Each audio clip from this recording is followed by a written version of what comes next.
Good morning, good afternoon, or good evening, depending on where you are in the world. And welcome to today's Dark Reading webinar, The Security Team's Guide to Reducing SIEM Costs. It's sponsored by Chronosphere and broadcast by Informa.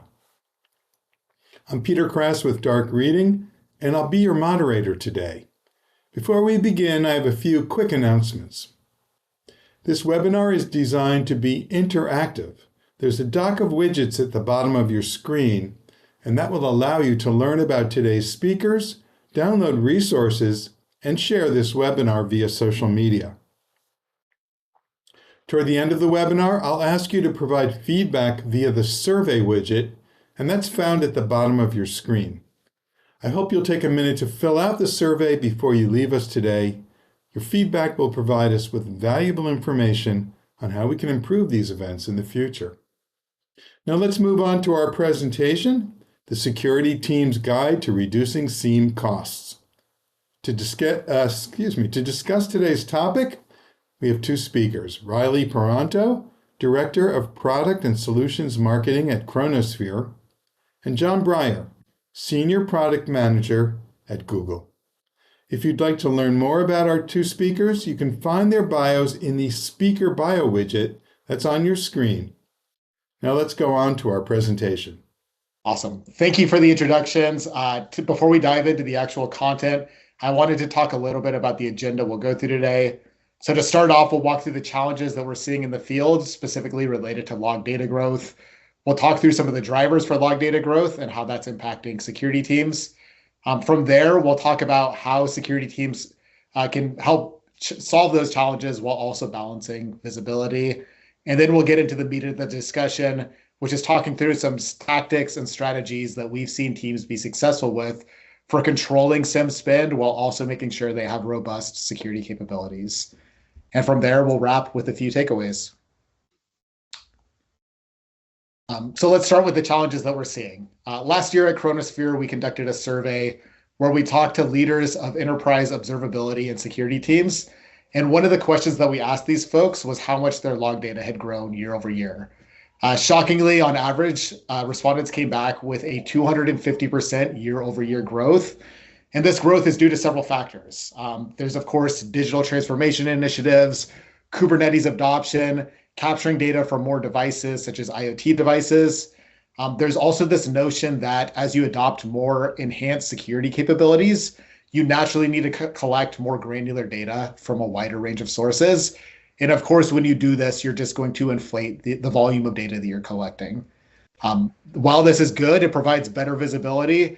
It becomes problematic when you combine this trend with the pricing models that SIEM vendors have put forth. So by and large, SIEM vendors charge customers based off the volume of data they collect. So for every gigabyte you put into your SIEM platform, your cost is going to scale linearly.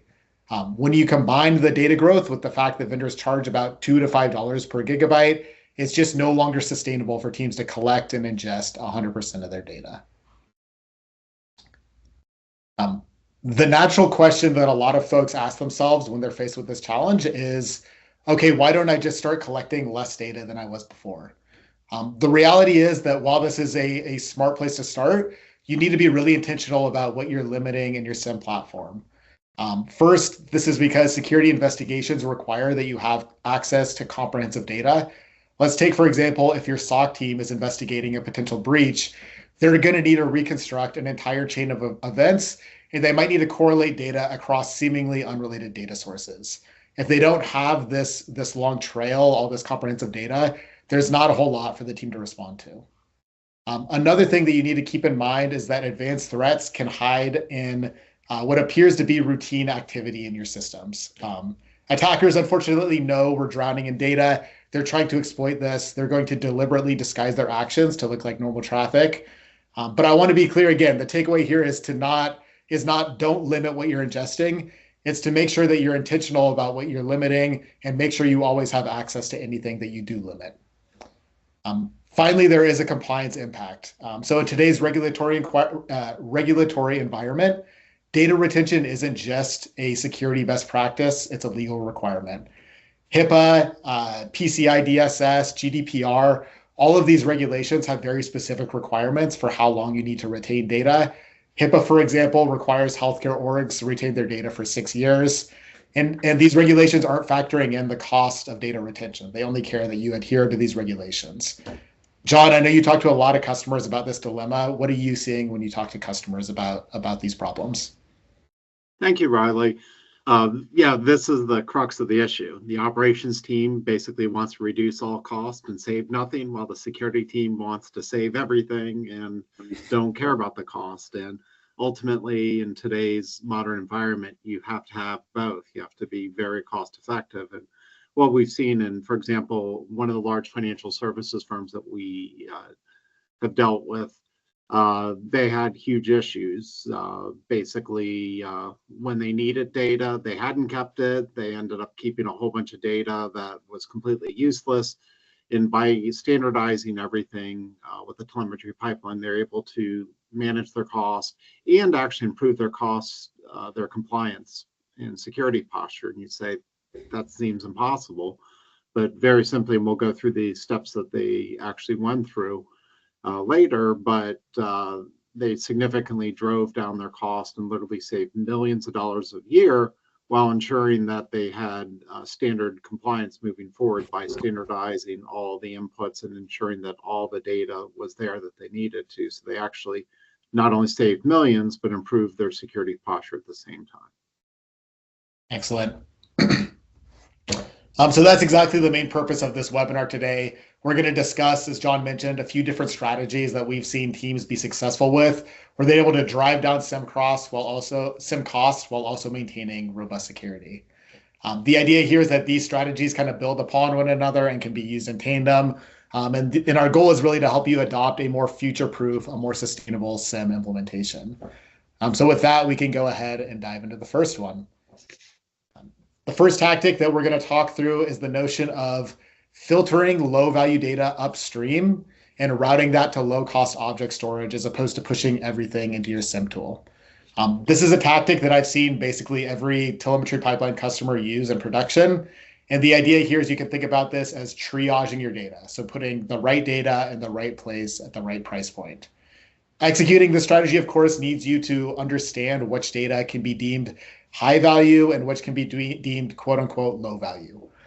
So on the slide here, I put a few examples of what could be high value data.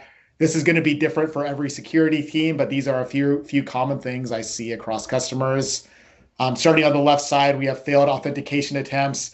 These could be your early warning signs of a potential brute force or a credential stuffing attack.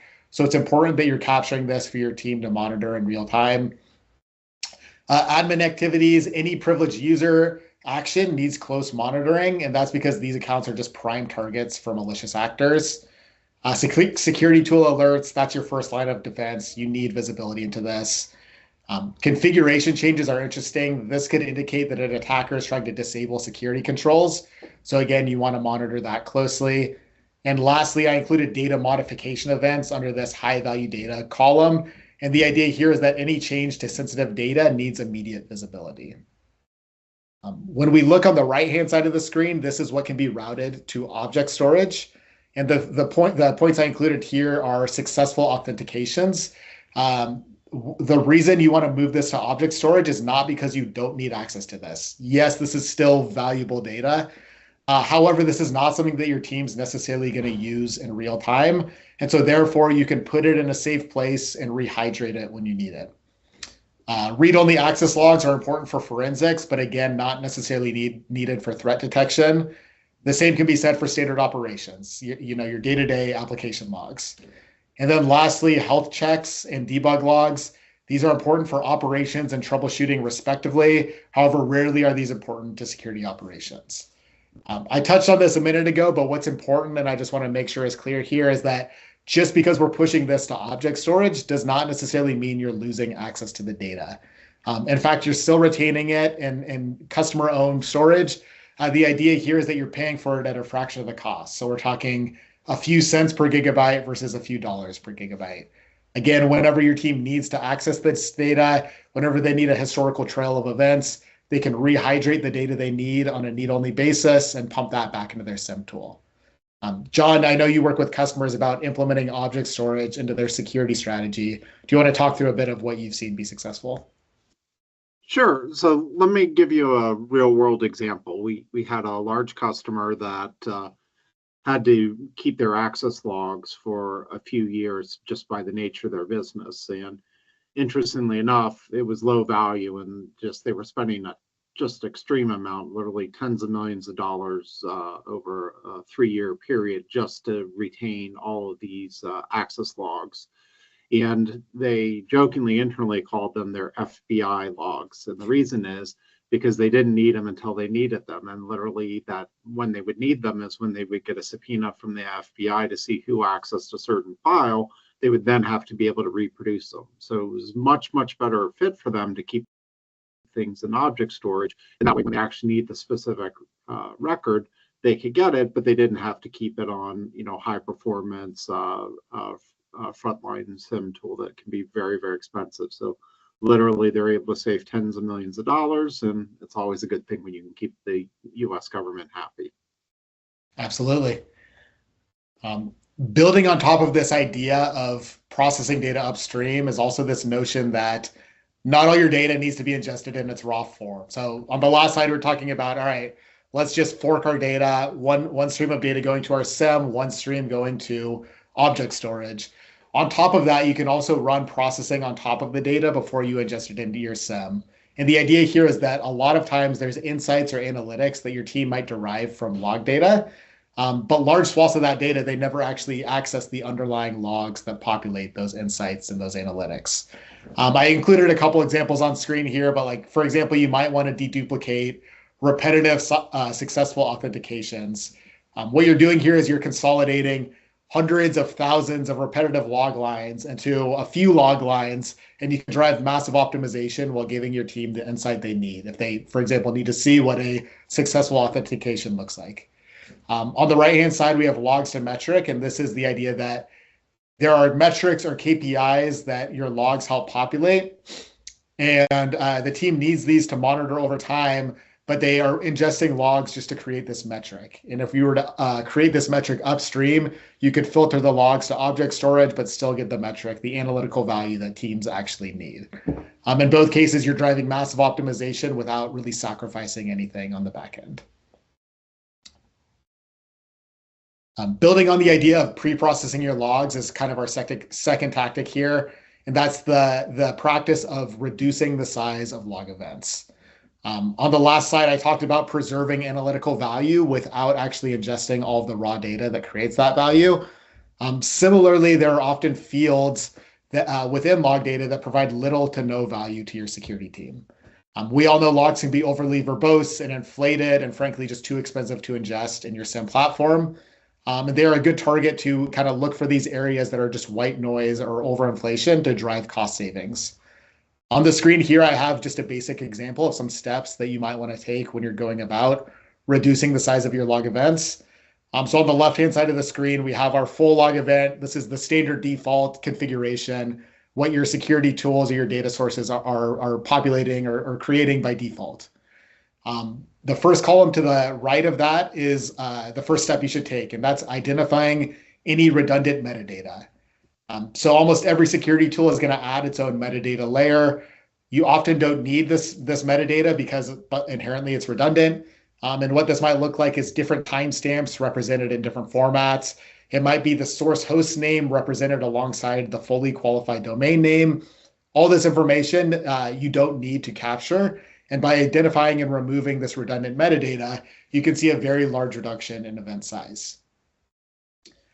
Next, we tackle stripping out null fields from your logs. And this is a capability that a lot of teams overlook, but telemetry pipeline technologies can enable this. And the idea here is, again, that your logs are going to have many fields within them. And you will ingest these into your SIEM platform, even if the field is returned as empty or null. A telemetry pipeline can understand and identify when that field is empty and therefore providing no information to your end users, and strip this out or remove it only in those situations. So the idea here again is that you're removing the white space from your logs and saving money without hurting any of the value that your end users get. Chronosphere works with a very large financial institution in APAC, and they've been able to save over $6 million per year on their SIEM costs by doing largely two things. The first is converting logs to metrics, which I talked about on the last slide. And the second is by stripping out the null fields of their logs. So this can have a very big impact on your cost savings. The last column here is removing unneeded punctuation. And this might sound trivial, but when we're talking about creating millions or maybe even billions of events per day, every character counts. And so look for extra quotation marks, redundant brackets, unnecessary spaces. All of this adds up and can inflate your SIEM bill. And it's good to get on top of this before it becomes a problem. John, you've seen these strategies in production. Is there anything that you want to double click on here? Absolutely. This is probably an extreme example, but we had a customer that was very upset and they couldn't figure out why their logs were so much larger within Google than they were, the source logs originally were. And we double clicked on their environment and looked and found out that not only did they have their nice parse logs, they actually kept not one, but two raw copies of their log entries. Not sure why. Neither were they. Sometimes things just evolve over time. They also kept multiple copies of timestamps. In their case, they had 8 different copies of the same timestamp. Then you threw in all the metadata from the agent, the metadata from the pipeline, the metadata from being ingested in Google, metadata that Google adds, and just lots of redundant data. And they were able to reduce their cost by literally 2/3 by removing all the redundant types of data, all the extra log events that were extraneous and everything else. And, they went from being very upset to being very, very happy. So, don't be afraid to look in because, as Riley said, the most important thing is something that seems very small. Once a bite here or there doesn't seem like a big deal. But once you think of in terms of millions or billions of events per day, it adds up very, very quickly. Fantastic. Just like everything we've talked about in this webinar, our goal here is to help you be intentional about what you're removing from your logs. This is a high-level process that we recommend a lot of customers go through as they're doing the process we discussed on the last slide. And it's 3 steps, but it's really just making sure that you're careful and intentional about what you're removing. So the first step here is to analyze the contents of your logs. And what this means is exporting out field schemas, mapping them out. I've seen a customer that is collecting hundreds of unused fields just because they're using the default configurations. And of course, not all of these are adding value to their backend SIEM. From there, you want to map the field usage patterns. So which of these fields are actually being used in detection rules, which are helpful to investigation workflows, and which are not. And then throughout this process, you want to document dependencies and make sure that you're not removing anything that's referenced in your SIEM correlation rules, your dashboards, anything like that. The next step in this process is to validate what you found. And the idea here is this is almost like your safety check or your insurance policy before you make any changes in production. So what you're going to want to do here is run a complete audit of your detection rules against the proposed field reduction. And again, make sure that any of the fields that you're planning to remove are going to have an impact on your downstream SIEM practice. From there, you want to review compliance requirements, and that's just because different compliance policies have different requirements for what you include in your logs. PCI, for example, has a very specific requirement for how you log authentication events. So you want to make sure that you're adhering to those standards before you make any changes. And then lastly, you want to test the detection impacts. And one thing that I like to recommend here is that you could take a security incident that you've experienced in the past, reference that historical data, and run it back through your data pipeline and make sure that with these changes you're proposing, you're still able to detect the threat, you're able to investigate it, and you're not hurting any of your downstream users. Lastly is actually just going about reducing the data. So taking those actions and maybe other ways that you could reduce log size that we talked about on the previous slide. Again, I want to emphasize that throughout this process, you want to document what you changed, when you changed it, and why you changed it, because this could be helpful during a security or a compliance audit. It could be helpful if you're investigating a historical event. And that brings us to the last tactic or strategy here, and that's the idea of normalizing fields from different log sources. This strategy can absolutely have an impact on cost savings because you can remove redundancies from your logs, but the real value in my eyes is actually driving efficiency on your downstream SIEM tool. So it's worth noting too that if you work in a highly regulated industry, normalizing fields might be a requirement. On the last slide, I talked about PCI DSS and the requirements for how you log authentication events. It's the same idea here. You want to make sure that as you change the fields in your logs, that you're not hurting your compliance posture as well. A couple examples of fields that I often see teams normalize. The first one is date and time. At the beginning of the presentation, I talked about why log volumes had grown so much, and a big part of this is just collecting data from more sources than ever before. When you collect data from more sources, you're naturally going to be ingesting more and more formats. And unfortunately, these different sources often represent timestamps in different ways. So you might get Unix timestamps, custom vendor formats. You might get different timestamps in different time zones.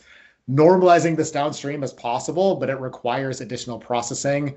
And more importantly, it could complicate correlation across sources during an investigation. We work with a CISO at a global satellite communication company.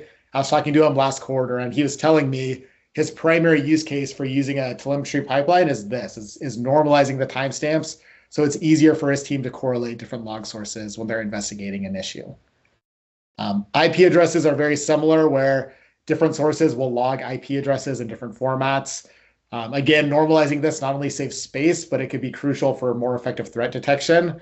And it's also it's helpful to write more efficient correlation rules because you don't have to represent the IP address in different formats.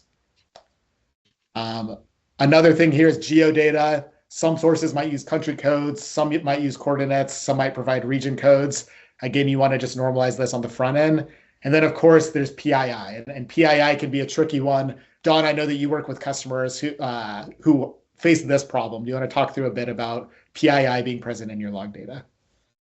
Yeah, this one always makes me laugh because if I had a penny for every time a customer says they have absolutely no PII data anywhere that's against their policy, and then only to find that a developer put in account numbers or personal information to make the debugging easier, name, social security number, and everything else, it's very, very painful to remediate after the fact. And if I can detect it on ingestion and creation, more importantly, stop it from even entering into the SIEM system, it's a very, very powerful tool. So, one of the big things that makes life so much easier is identifying PII data before you actually ingest it into your SIEM tool.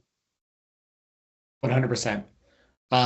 So on the right-hand side of the screen, we have this box talking through kind of the impact of normalizing your logs. And there's two areas. So first, like I mentioned, you can absolutely have direct cost savings.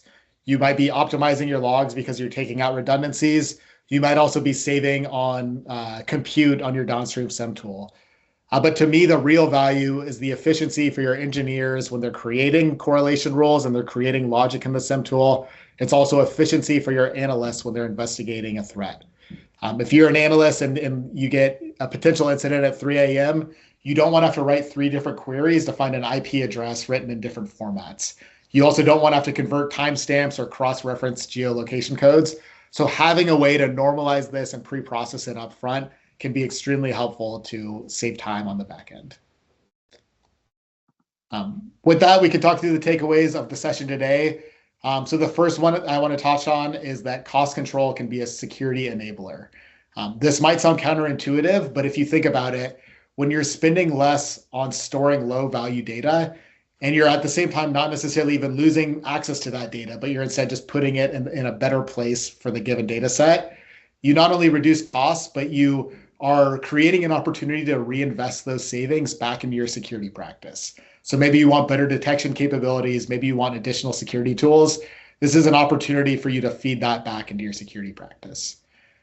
Another thing I want to touch on is to start with what you know. We've thrown a lot at you in about a 30-minute time frame today.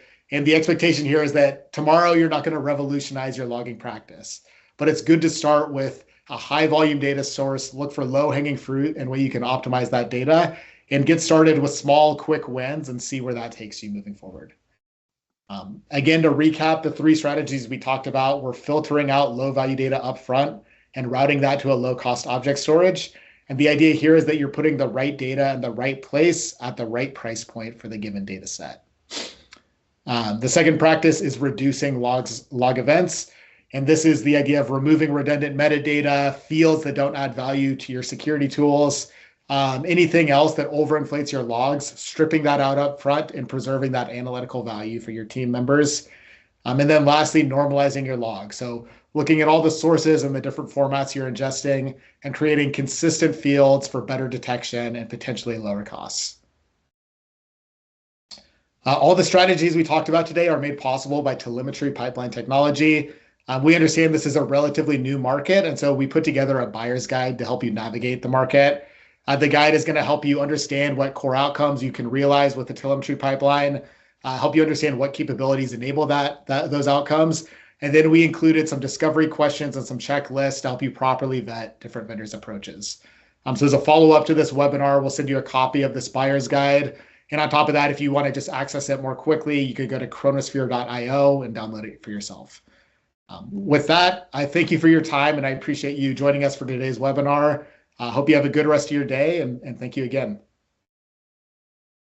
Audience members, please direct your attention to the webinar survey. I mentioned it earlier, and it's available on the bottom of your presentation window.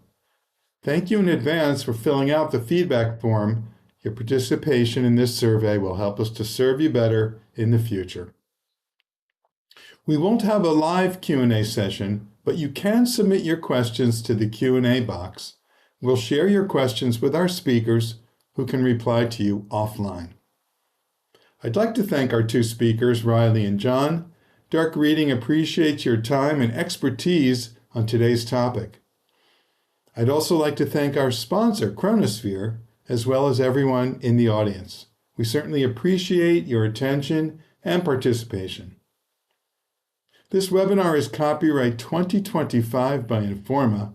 The presentation materials are owned by or copyrighted by Dark Reading and Chronosphere. The individual speakers are solely responsible for their content and opinions.